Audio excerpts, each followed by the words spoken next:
What's up everyone, Vitaly here, and in this video I want to show you how to potentially fix the issue of your content not being indexed in Google. Because if it's not being indexed in Google, it can't get rankings, and if it can't get rankings, it can't get traffic, and if it can't get traffic, you can't make money from your content. So I've shown you in a previous video how to discover which of your content is not being indexed in Google, and here's a quick recap. You go to pages underneath where it says indexing, you click on that, you click on the down arrow here, and you will click on all submitted pages, and then you will scroll down to where it says crawled, currently not indexed, and then you will see a list of the content and posts or pages which are not indexed.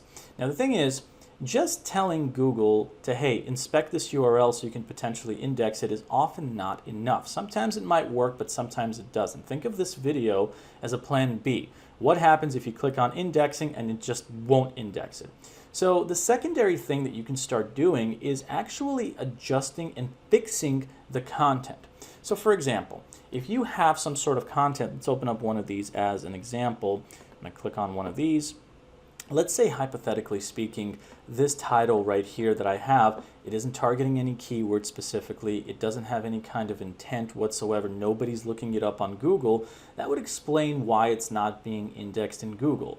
And so something like Pacific Northwest road trip or Pacific Northwest road trip itinerary, that is a keyword that people do actually look up in Google. So provided that you are actually targeting some sort of keyword that people do actually look up, that can have a tremendous impact on whether or not your content gets indexed. So if you haven't already fixed this part, I would highly recommend that you do that.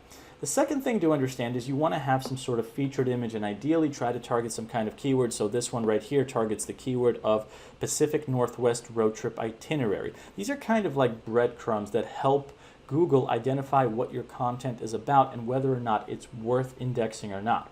Now the next thing that I would say is that aside from the table of contents, sometimes the content that we create, which is often AI, may be worth rewriting, particularly the first two paragraphs that we have over here. So originally this content that is here in the first paragraph that I just highlighted, and this one there's an ad over here, that's why it's kind of like this space between the paragraphs and table of contents. This was originally AI, and an experiment that I ran was that I actually made this more human, and I actually rewrote this a lot. And then after I did that, that helped the content actually rank better. So these are simple things that you can do to potentially help your content index. Additionally, I would also recommend that if you have other posts that are indexed in Google, to provide internal links to link to the ones that aren't being indexed. That can also send some SEO juice over to the non-indexed content and help it potentially get indexed as well. These are just some simple, practical, and potentially powerful tools that you can use, or steps rather, and techniques to potentially help your content get indexed and down the line hopefully get more traffic. So I hope that this video was helpful, and if you have any questions about this, let me know. But as always, I'll see you in the next one. Take care, everybody.